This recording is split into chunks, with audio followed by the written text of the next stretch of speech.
So ಈಗ ಸದ್ಯಕ್ಕೆ ರಾಹುಲ್ ಗಾಂಧಿ ಉಭಯ ನಾಯಕರ ಜೊತೆಗೆ ಮಾತಾಡಿರುವಂತಹ ಮಾತುಗಳು ಸಂಚಲನಕ್ಕೆ ಕಾರಣ ಆಗ್ತಾ ಇದೆ. ಇನ್ನಷ್ಟು ಅಪ್ಡೇಟ್ಸ್ ಅನ್ನ ಕೊಡ್ತಾರೆ ಪ್ರತಿನಿಧಿ ಹನುಮಂತ. ಈಗ ನೇರ ಸಂಪರ್ಕದಲ್ಲಿ ಜಾಯ್ನ್ ಆಗಿದ್ದಾರೆ. ಹನುಮಂತ, ಏನೆಲ್ಲ ಅಪ್ಡೇಟ್ಸ್ ಕೊಡ್ತೀರಿ?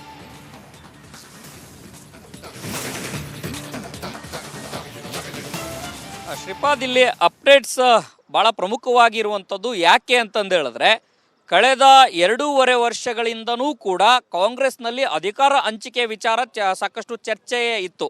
ಅದರಲ್ಲೂ ಕೂಡ ಚಳಿಗಾಲದ ಅಧಿವೇಶನದಲ್ಲಿ CM ಸಿದ್ದರಾಮಯ್ಯವರು ಒಂದು ಸ್ಟ್ರಾಂಗ್ ಸಂದೇಶವನ್ನು ಕೊಟ್ಟರು. ಮತ್ತು DK ಶಿವಕುಮಾರ್ ಅವರು ಕೂಡ ಪದೇ ಪದೇ ಕೊಟ್ಟ ಮಾತಿನ ಬಗ್ಗೆಯೂ ಕೂಡ ನೆನಪು ಮಾಡುವಂಥ ಪ್ರಸಂಗಗಳು ನಡೀತು. ಇದರ ನಡುವೆ ಕಾಂಗ್ರೆಸ್ನ ರಾಜ್ಯ ಕಾಂಗ್ರೆಸ್ನಲ್ಲಾಗಿರ್ಬೋದು, ಸಿದ್ದರಾಮಯ್ಯನವರ ಬಣದಲ್ಲಿ ಗುರುತಿಸಿಕೊಂಡಿರುವಂತಹ ಬಣದಲ್ಲೇ ಆಗಿರ್ಬೋದು, ಮತ್ತು DK ಶಿವಕುಮಾರ್ ಅವರ ಬಣದಲ್ಲಾಗಿರ್ಬೋದು, ಎರಡೂ ಬಣದಲ್ಲೂ ಒಂದು ಸಾಮಾನ್ಯವಾದಂಥ ಚರ್ಚೆ ಇದ್ದಿದ್ದೇನಂತಂದು ಹೇಳಿದ್ರೆ, ರಾಹುಲ್ ಗಾಂಧಿಯವರು ವಿದೇಶದಿಂದ ವಾಪಸ್ ಬಂದ ಬಳಿಕ ಇಬ್ಬರನ್ನೂ ಕೂಡ ಕರೆಸಿ, ಸಿದ್ದರಾಮಯ್ಯನವ್ರನ್ನ ಮತ್ತು DK ಶಿವಕುಮಾರ್ ಅವ್ರನ್ನ ಇಬ್ಬರನ್ನೂ ಕೂಡ ಕರೆಸಿ ಒಂದು ಮಾತುಕತೆಯನ್ನು ನಡೆಸ್ತಾರೆ. ಮಾತುಕತೆಯ ನಂತರದಲ್ಲೂ ಒಂದು ಸ್ಪಷ್ಟ ಸಂದೇಶವನ್ನು ಕೊಡ್ತಾರೆ ಅನ್ನೋಂಥ ಚರ್ಚೆಗಳು ಜೀವಂತವಾಗಿತ್ತು. ಇದಕ್ಕೆ ಪೂರಕವಾಗಿ ದೆಹಲಿಗೆ ಕೂಡ ಹೋಗ್ತಾರೆ ಅನ್ನೋಂಥ ಚರ್ಚೆ ಇತ್ತು. ಆದರೆ ರಾಹುಲ್ ಗಾಂಧಿಯವರೀಗ ತಮಿಳುನಾಡಿನ ಕಾರ್ಯಕ್ರಮವೊಂದರಲ್ಲಿ ಭಾಗಿಯಾಗಲಿಕ್ಕೆ ಬಂದಂಥ ಸಂದರ್ಭದಲ್ಲಿ, ಮೈಸೂರಿನ ವಿಮಾನ ನಿಲ್ದಾಣದಲ್ಲಿ ಬರುವಂಥ ಸಂದರ್ಭದಲ್ಲಿ DK ಶಿವಕುಮಾರ್ ಅವರು ಮತ್ತು ಸಿದ್ದರಾಮಯ್ಯನವರು ಇಬ್ಬರೂ ಕೂಡ ಒಟ್ಟಿಗೆ ಸ್ವಾಗತವನ್ನು ಮಾಡಿದ್ರು. ಕಾರ್ಯಕ್ರಮವನ್ನು ಮುಗಿಸಿ ಮೈಸೂರಿಗೆ ಬಂದು ಮೈಸೂರಿಂದ ದೆಹಲಿಗೆ ಹೋಗುವಂಥ ಸಂದರ್ಭದಲ್ಲೂ ಕೂಡ ಮೂರು ಜನರು ಕೂಡ ಒಂದಷ್ಟು ಪ್ರತ್ಯೇಕವಾದಂಥ ಮಾತುಕತೆಯನ್ನು ನಡೆಸಿದ ಸಂದರ್ಭದಲ್ಲಿ DK ಶಿವಕುಮಾರ್ ಅವರ ಜೊತೆಗೂ ಕೂಡ ಪ್ರತ್ಯೇಕ ಮಾತುಕತೆಯನ್ನು ನಡೆಸಿದ್ದಾರೆ. ಅಥವಾ ಸಿದ್ದರಾಮಯ್ಯನವರ ಜೊತೆಗೂ ಕೂಡ ಪ್ರತ್ಯೇಕ ಮಾತುಕತೆಯನ್ನು ನಡೆಸಿದ್ದಾರೆ.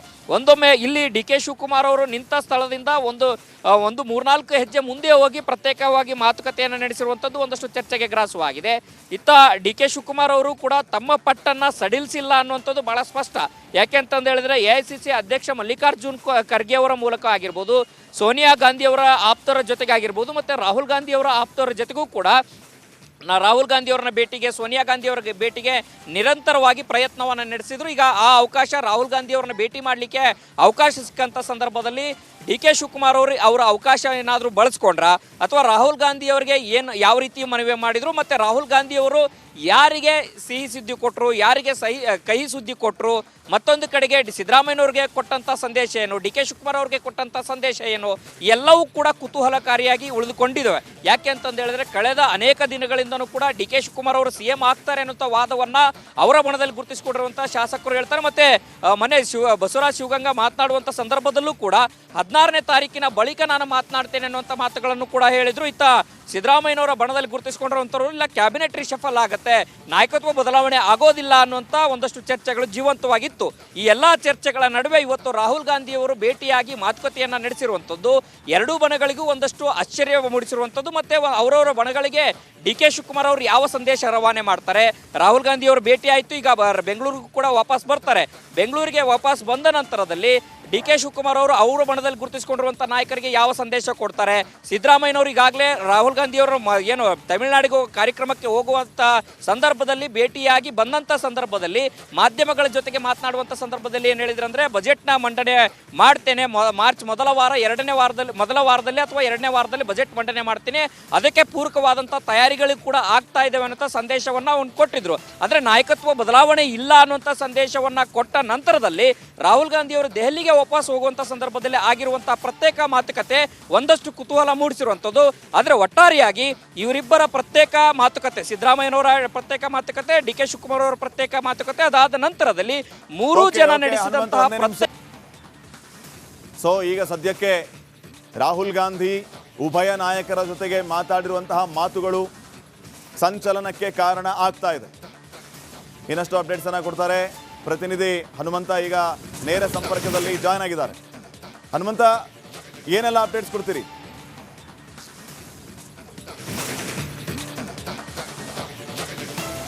ಶ್ರೀಪಾದ್, ಇಲ್ಲಿ ಅಪ್ಡೇಟ್ಸ್ ಭಾಳ ಪ್ರಮುಖವಾಗಿರುವಂಥದ್ದು ಯಾಕೆ ಅಂತಂದು ಹೇಳಿದ್ರೆ, ಕಳೆದ 2.5 ವರ್ಷಗಳಿಂದನೂ ಕೂಡ ಕಾಂಗ್ರೆಸ್ನಲ್ಲಿ ಅಧಿಕಾರ ಹಂಚಿಕೆ ವಿಚಾರ ಸಾಕಷ್ಟು ಚರ್ಚೆ ಇತ್ತು. ಅದರಲ್ಲೂ ಕೂಡ ಚಳಿಗಾಲದ ಅಧಿವೇಶನದಲ್ಲಿ CM ಸಿದ್ದರಾಮಯ್ಯನವರು ಒಂದು ಸ್ಟ್ರಾಂಗ್ ಸಂದೇಶವನ್ನ ಕೊಟ್ಟರು. ಮತ್ತೆ DK ಶಿವಕುಮಾರ್ ಅವರು ಕೂಡ ಪದೇ ಪದೇ ಕೊಟ್ಟ ಮಾತಿನ ಬಗ್ಗೆಯೂ ಕೂಡ ನೆನಪು ಮಾಡುವಂತ ಪ್ರಸಂಗಗಳು ನಡೀತು. ಇದರ ನಡುವೆ ಕಾಂಗ್ರೆಸ್ನ ರಾಜ್ಯ ಕಾಂಗ್ರೆಸ್ನಲ್ಲಾಗಿರ್ಬೋದು, ಸಿದ್ದರಾಮಯ್ಯನವರ ಬಣದಲ್ಲಿ ಗುರುತಿಸಿಕೊಂಡಿರುವಂತಹ ಬಣದಲ್ಲೇ ಆಗಿರ್ಬೋದು, ಮತ್ತೆ DK ಶಿವಕುಮಾರ್ ಅವರ ಬಣದಲ್ಲಾಗಿರ್ಬೋದು, ಎರಡೂ ಬಣದಲ್ಲೂ ಒಂದು ಸಾಮಾನ್ಯವಾದಂಥ ಚರ್ಚೆ ಇದ್ದಿದ್ದೇನಂತ ಹೇಳಿದ್ರೆ, ರಾಹುಲ್ ಗಾಂಧಿಯವರು ವಿದೇಶದಿಂದ ವಾಪಸ್ ಬಂದ ಬಳಿಕ ಇಬ್ಬರನ್ನೂ ಕೂಡ ಕರೆಸಿ, ಸಿದ್ದರಾಮಯ್ಯನವ್ರನ್ನ ಮತ್ತು DK ಶಿವಕುಮಾರ್ ಅವ್ರನ್ನ ಇಬ್ಬರನ್ನೂ ಕೂಡ ಕರೆಸಿ ಒಂದು ಮಾತುಕತೆಯನ್ನು ನಡೆಸ್ತಾರೆ. ಮಾತುಕತೆಯ ನಂತರದಲ್ಲೂ ಒಂದು ಸ್ಪಷ್ಟ ಸಂದೇಶವನ್ನ ಕೊಡ್ತಾರೆ ಅನ್ನುವಂಥ ಚರ್ಚೆಗಳು ಜೀವಂತವಾಗಿತ್ತು. ಇದಕ್ಕೆ ಪೂರಕವಾಗಿ ದೆಹಲಿಗೆ ಕೂಡ ಹೋಗ್ತಾರೆ ಅನ್ನುವಂಥ ಚರ್ಚೆ ಇತ್ತು. ಆದರೆ ರಾಹುಲ್ ಗಾಂಧಿಯವರೀಗ ತಮಿಳುನಾಡಿನ ಕಾರ್ಯಕ್ರಮವೊಂದರಲ್ಲಿ ಭಾಗಿಯಾಗಲಿಕ್ಕೆ ಬಂದಂಥ ಸಂದರ್ಭದಲ್ಲಿ, ಮೈಸೂರಿನ ವಿಮಾನ ನಿಲ್ದಾಣದಲ್ಲಿ ಬರುವಂಥ ಸಂದರ್ಭದಲ್ಲಿ DK ಶಿವಕುಮಾರ್ ಅವರು ಮತ್ತು ಸಿದ್ದರಾಮಯ್ಯನವರು ಇಬ್ಬರೂ ಕೂಡ ಒಟ್ಟಿಗೆ ಸ್ವಾಗತವನ್ನು ಮಾಡಿದ್ರು. ಕಾರ್ಯಕ್ರಮವನ್ನು ಮುಗಿಸಿ ಮೈಸೂರಿಗೆ ಬಂದು ಮೈಸೂರಿಂದ ದೆಹಲಿಗೆ ಹೋಗುವಂಥ ಸಂದರ್ಭದಲ್ಲೂ ಕೂಡ ಮೂರು ಜನರು ಕೂಡ ಒಂದಷ್ಟು ಪ್ರತ್ಯೇಕವಾದಂಥ ಮಾತುಕತೆಯನ್ನು ನಡೆಸಿದ ಸಂದರ್ಭದಲ್ಲಿ DK ಶಿವಕುಮಾರ್ ಅವರ ಜೊತೆಗೂ ಕೂಡ ಪ್ರತ್ಯೇಕ ಮಾತುಕತೆಯನ್ನು ನಡೆಸಿದ್ದಾರೆ. ಅತ್ತ ಸಿದ್ದರಾಮಯ್ಯನವರ ಜೊತೆಗೂ ಕೂಡ ಪ್ರತ್ಯೇಕ ಮಾತುಕತೆಯನ್ನು ನಡೆಸಿದ್ದಾರೆ. ಒಂದೊಮ್ಮೆ ಇಲ್ಲಿ DK ಶಿವಕುಮಾರ್ ಅವರು ನಿಂತ ಸ್ಥಳದಿಂದ ಒಂದು 3-4 ಹೆಜ್ಜೆ ಮುಂದೆ ಹೋಗಿ ಪ್ರತ್ಯೇಕವಾಗಿ ಮಾತುಕತೆಯನ್ನು ನಡೆಸಿರುವಂಥದ್ದು ಒಂದಷ್ಟು ಚರ್ಚೆಗೆ ಗ್ರಾಸವಾಗಿದೆ. ಇತ್ತ DK ಶಿವಕುಮಾರ್ ಅವರು ಕೂಡ ತಮ್ಮ ಪಟ್ಟನ್ನು ಸಡಿಲಿಸಿಲ್ಲ ಅನ್ನುವಂಥದ್ದು ಬಹಳ ಸ್ಪಷ್ಟ. ಯಾಕೆ ಅಂತಂದು ಹೇಳಿದ್ರೆ, AICC ಅಧ್ಯಕ್ಷ ಮಲ್ಲಿಕಾರ್ಜುನ್ ಖರ್ಗೆ ಅವರ ಮೂಲಕ ಆಗಿರ್ಬೋದು, ಸೋನಿಯಾ ಗಾಂಧಿ ಅವರ ಆಪ್ತರ ಜೊತೆಗೆ ಆಗಿರ್ಬೋದು, ಮತ್ತು ರಾಹುಲ್ ಗಾಂಧಿ ಅವರ ಆಪ್ತರ ಜೊತೆಗೂ ಕೂಡ ರಾಹುಲ್ ಗಾಂಧಿ ಅವರನ್ನ ಭೇಟಿಗೆ, ಸೋನಿಯಾ ಗಾಂಧಿ ಅವರ ಭೇಟಿಗೆ ನಿರಂತರವಾಗಿ ಪ್ರಯತ್ನವನ್ನು ನಡೆಸಿದ್ರು. ಈಗ ಆ ಅವಕಾಶ, ರಾಹುಲ್ ಗಾಂಧಿ ಅವರನ್ನ ಭೇಟಿ ಮಾಡಲಿಕ್ಕೆ ಅವಕಾಶ ಸಿಕ್ಕಂಥ ಸಂದರ್ಭದಲ್ಲಿ DK ಶಿವಕುಮಾರ್ ಅವರ ಅವಕಾಶ ಏನಾದರೂ ಬಳಸ್ಕೊಂಡ್ರ, ಅಥವಾ ರಾಹುಲ್ ಗಾಂಧಿ ಅವರಿಗೆ ಯಾವ ರೀತಿ ಮನವಿ ಮಾಡಿದ್ರು, ಮತ್ತು ರಾಹುಲ್ ಗಾಂಧಿ ಅವರು ಯಾರಿಗೆ ಸಿಹಿ ಸುದ್ದಿ ಕೊಟ್ಟರು, ಯಾರಿಗೆ ಕಹಿ ಸುದ್ದಿ ಕೊಟ್ಟರು, ಮತ್ತೊಂದು ಕಡೆಗೆ ಸಿದ್ದರಾಮಯ್ಯನವ್ರಿಗೆ ಕೊಟ್ಟಂಥ ಸಂದೇಶ ಏನು, DK ಶಿವಕುಮಾರ್ ಅವ್ರಿಗೆ ಕೊಟ್ಟಂಥ ಸಂದೇಶ ಏನು, ಎಲ್ಲವೂ ಕೂಡ ಕುತೂಹಲಕಾರಿಯಾಗಿ ಉಳಿದುಕೊಂಡಿದ್ದಾವೆ. ಯಾಕೆ ಅಂತಂದು ಹೇಳಿದ್ರೆ, ಕಳೆದ ಅನೇಕ ದಿನಗಳಿಂದನೂ ಕೂಡ DK ಶಿವಕುಮಾರ್ ಅವರು CM ಆಗ್ತಾರೆ ಅನ್ನುವಂಥ ವಾದವನ್ನ ಅವರ ಬಣದಲ್ಲಿ ಗುರುತಿಸಿಕೊಂಡಿರುವಂಥ ಶಾಸಕರು ಹೇಳ್ತಾರೆ. ಮತ್ತೆ ಮೊನ್ನೆ ಬಸವರಾಜ ಶಿವಗಂಗಾ ಮಾತನಾಡುವಂಥ ಸಂದರ್ಭದಲ್ಲೂ ಕೂಡ 16ನೇ ತಾರೀಕಿನ ಬಳಿಕ ನಾನು ಮಾತನಾಡ್ತೇನೆ ಅನ್ನುವಂಥ ಮಾತುಗಳನ್ನು ಕೂಡ ಹೇಳಿದ್ರು. ಇತ್ತ ಸಿದ್ದರಾಮಯ್ಯನವರ ಬಣದಲ್ಲಿ ಗುರುತಿಸಿಕೊಂಡಿರುವಂಥವ್ರು ಇಲ್ಲ ಕ್ಯಾಬಿನೆಟ್ ರಿಷಫಲ್ ಆಗುತ್ತೆ, ನಾಯಕತ್ವ ಬದಲಾವಣೆ ಆಗೋದಿಲ್ಲ ಅನ್ನುವಂಥ ಒಂದಷ್ಟು ಚರ್ಚೆಗಳು ಜೀವಂತವಾಗಿತ್ತು.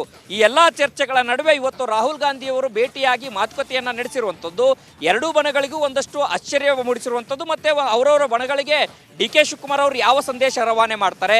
ರಾಹುಲ್ ಗಾಂಧಿ ಅವರು ಭೇಟಿ ಆಯಿತು, ಈಗ ಬೆಂಗಳೂರಿಗೂ ಕೂಡ ವಾಪಸ್ ಬರ್ತಾರೆ. ಬೆಂಗಳೂರಿಗೆ ವಾಪಸ್ ಬಂದ ನಂತರದಲ್ಲಿ DK ಶಿವಕುಮಾರ್ ಅವರು ಅವರ ಬಣದಲ್ಲಿ ಗುರುತಿಸಿಕೊಂಡಿರುವಂಥ ನಾಯಕರಿಗೆ ಯಾವ ಸಂದೇಶ ಕೊಡ್ತಾರೆ.